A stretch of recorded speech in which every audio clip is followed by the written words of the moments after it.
اعوذ بالله من الشیطان اللعین الرجیم. بسم الله الرحمن الرحیم. عزیزان محترم، چند ملحدین هستند که بعضیش در دنمارک، بعضیش در انگلند،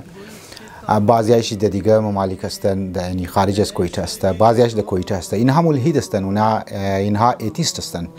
خدا را قبول نداره. لذا وقتی که در خلاف بی‌حیایی گپ زده میشه یا در خلاف دانس و مجرا یا بی عفتی که صحبت میشه یا علما ما در سوشل میدیا کار از نار کندم مونه و برای سازش از نار به نقاب مونه، اینها امو اصلیت خورا نشون میده و بغض خورا نشون میده و این مسئله که در یک مسئله فقهیه و مسئله بسیار پیچیده هست و ایترنیه که در آسانی مو بعضی از مطالب علمی را و اصطلاحات علمی را در خدمت شما زن بیان کنم که این شبهه را که ایجاد کرده که امام خمینی رحمت الله علیه یا دیگه علما مانند صاحب جواهر که اونا کتابای فقهی لیکای کردن یا کتاب تذکرة الفقها آقای خویی بزرگوار یا دیگه علما را کتابای شینا تذکره مونه و یک مسئله که بسیار زیاد اینا مانور میدن و برای علما را بیان مونن که شما که در خلاف بی‌حیایی گپ میزنین، خو امام شما این امام خمینی رحمت الله علیه نه امام معصوم، یعنی یک پیشوای شما و دیگه بزرگای شما فقها خب درباره یک دختری که شیرخوار هست درباره سکس کدزو یا جنسی لذت اٹھاو کدو چطور ای علما عمده فتوا دادن و اینا را جایز قرار دادن. لذا یک اشکال مونن و یک اعتراض مونن. اول خیر بگم که اینها امو مسئله دانس و مجرا را برش پرده میزنه. دیده یگو کس که میخوایی تو بگی که یار غیبت نکن، تو خود تو غیبت مونی در فلان مونی فلان مونی فلان مونی، یعنی او گند را از بریز خود خود پس مونه. یک گندی دیگره که او اصلا بعض اوقات گند نیه، او را در غلط انداز پیش مونه تا امو اصلی هدف خوره که بریشی درو اٹیک مشه درو یا مو چهرهش که به نقاب مشه او را اینها بریشی پرده بیله. عزیزان محترم، امروز میخوایم امی قصه را برای همیشه چپترشی بند کنم که واقعا امام خمینی رحمت الله علیه نظرش چی است درباره شیرخوار که در تحریر الوسیله اینها او مسئله را مایا هایلایت مونه یا از دیگه فقها مایا او مسئله را هایلایت مونه که در منی دین شما منی مکتب شیعه که یک دختر شیرخوار جنسی لذت اٹھاو کدو جایز است و ممنوع نیه. مطلب ازی چیه؟ واقعا اصل علما کی مطلب را بیان کرده و ای نکته ای را که بیان کردن یا ای نظر خود که بیان کرده ای واقعا در منی مکتب شیعه هست یا نیه یا نظر خاص فقها امیه واقعا آخری گبزنا امیه. این میخوایم امروز در خدمت شما بیان کنم. عزیزان محترم، اول نه مطلب ای است که امیم جنسی لذت اٹھاو کدو کدی دختری شیرخوار که منی کتب فقهی و یا کتب فقها مانند تحریر الوسیله، تذکرة الفقها، جواهر الکلام منی ازنا کی امده اینها عزیزان محترم از احکام مسلمات شیعه به حساب نمایه و مانند وضو ولی نیه، مانند نماز ولی نیه که از احکام مسلمات شیعه به حساب باید که اگر این مسلمات شیعه رو کس مثلا نماز را گو انکار کرد، روزه را گو انکار کرد، امر بالمعروف مثال کے طور پر انکار کرد، اینها از دایره اسلام خارج میشه، یعنی نماز نیه. لذا جنسی لذت اٹھاو کدو از دختر شیرخوار که بعض از فقها کی بیان کرده ای از مسلمات و احکام فقهی شیعه به حساب نمایه. عزیزان محترم، دویمنه و اهم نکته ای است که چرا آخر امام خمینی رحمت الله علیه و دیگه بزرگان این مطلب را یا این مسئله را در منی کتب فقهی خو بیان کردن و واقعا جایزون گفتن. چرا واقعا؟ ما میخوایم یک مثال در خدمت شما بیان کنم، مثال دکتری را، مثالی که اسپیشلیست دیگو مسئله بیماری که اسپیشلیست است دیگو دکتر اونجا ما میخوایم در طریق از یک مثال پیش کنم. شما توقین وقتی که یگو مسئله را یا یگو بیماری را برایش دوا تجویز میشنه یا دربارهش میخوای که یگو بیماری را که اینی علاج چی اینی دواییه، او دوایی را دربارهش باید چندین مقاله ها چندین نظرات را باید مورد بررسی قرار بگیره. در یک نظریه امکان در برای امزی هارت اٹیک مثال کے طور پر دوائی الف تجویز شونه میگنی که درو دکترا که یه اسپیشلیست است اونها درو تحقیق کردم و منگنه دوائی ب که است برای هارت اتک بسیار خوب است. یعنی دوائی الف را در مقابلش دوائی ب میره. لیکن جو که درو ترقیمونه پیش مورن میگردن که نه واقعا الف و ب کی دوائی جور شده اصلا او ممنوعه. باید طرف یزو باید توجه داده نشنه. اصلا او برای جسم انسان ضرر داره. اصلا برای وجود یزو که کسی که د بیماری هارت اتک مبتلا هسته اگر ای دوائی الف را تجویز کردی خب دیگه شاید جان از بین بمره. لذا ما شما یک سوال مونم اگو کس باید امی مقاله الف والا را بخانه مثلا 1980 ای مقاله لیکای شده ای مقاله دیگر را توق نکنه نظریه ب را توق نکنه نظریه جیم را توق نکنه نظریه سی را توق نکنن امی مقاله را برو بین کرنه امی مقاله را گراف دید بگوا برای فلان هارت اتک خب اینی دوائی ای یا الف تجویز شده فلان دکتر ده فلان ریسرچ کو کسته ایره گفته ما از قضای الهی یگو مریضم ده خانیشی است هارت اتک والا گیری فلان دکتر مایا وقتی که دکتر اماد میگه که او دوائی الف را تجویز نمونه دوائی سی را مثال کے طور پر دوائی جیم را درو تجویز مونه خب ای نفر آیا ما شما سوال مونه که مریض خو راورده و دکتر درو تجویز مونه دوائی را بریشی ایو مقاله رم که خانده ای برای دکتر اعتراض میتنه که چرا تو دوائی جیم را درو تجویز مونی چرا دوائی الف را تجویز نمونی ما ده فلان مقاله یا فلان مضمون یا فلان میگزین که دکتری میگزین بوده هلت والا میگزین بوده ما ده اونجا خواندم دوائی ازی که است الف بوده برای علاج هارت اتک نه زنی محترم این شخص نمیتنه یه اعتراض کنه چرا چون که اول خوی اسپیشلیست نیه یک دویم دیگه نظرات تبدیل شده و دکترها د او مقاله خو که درو لیکای کده او د مراحلی بوده که باید مسئله دوائی را مورد بررسی قرار باید میدادن او نظر نهایی و نظر آخر نیست از زنی من مجتهدین اعظام هم که وقتی یک مسئله را بررسی مونه مسئله که اصلا در دنیای خارج شاید محقق نشنه کاری مجتهدین امیه که تمام روایات چی جعلی چی غیر جعلی اونها را باید مورد بررسی قرار بده د کتب فقهی خو د کتبهای اصلی خو د کتبهایی که اونجی مورد ریسرچ قرار میگیره برای آیندگان معنی ما خود ما وقتی که تحریر الوسیله رو میخوانم تحریر الوسیله کتابی نیست از زنی من که د دیستی بچه کوچه و بازار باید و اونا اور خانده و بوره برای امام خمینی رحمت الله علیه اعتراض کنه جواهر الکلام رو بوره کتاب شیر از گو جای پیدا کنه برای زو بوره اعتراض کنه که چرا جواهر الکلام صاحب جواهر الکلام ایره لیکایی کده چرا تذکرة الفقها آقای خویی ای مطلب را لیکایی کده تو اسپیشلیست نیستی اصلا تو متوجه نشده که امام یا آقای خویی یا جواهر الکلام یا دیگه فقها که نام شیرو بنده خدا گرفته بود منی پست خون اونها درو این را جانچ پرتال من روایت را این کتاب های سردستی برای عوام نیست این برای خرگاری والا نیست این برای ازی نیست که تو در انگلند شیشته چندان کتابی فقهی را پیدا کردی علمی خواهیم غرض خوره در برای افرادها و جوانها را گمراه کنی اور در منی سوشل میڈیا ما بیان منی از زنی من ایتر نیست لذا از زنی محترم این فرد نمیتونه برای دکتر اعتراض کنه این فرد نمیتونه برای اونایی که دیگر دکترهای اسپیشلیست است در هارت اونها دوائی تجویز کردن بگه چرا تو دوائی الف را تجویز نمونی چون این نه اسپیشلیست است نه اسپیشل است در کار نه تخصص داره یک بیچاره عام بازاری آدم است یک مجله را خدا خبر از کجا خوانده و اگر ای برای دکتر اعتراض کنن دکتر واقعا قارش ما میگه تو مریض خوب بر خود تو دوائی الف را بدی که بور سید محمود آقا اونجی کنارش خاو کنه از زنی محترم این مثال که پیش کردم به خاطر ازی پیش کردم که واقعا نمیتره که تحریر الوسیله و مانند از دیگر کتب فقهی که بسیاری از فقها بحث مونن مطالب را بیان مونن اینها نظرات نهایی و نظرات آخری نیست چرا که مجتهدین از پیش خو فتوا نمیدن و باید تمام جوانب را باید مد نظر بگیرن که فلان روایت از امام معصوم علیه السلام صادر شده آیا صحیح است اگر صحیح است دلالت چی معنی داره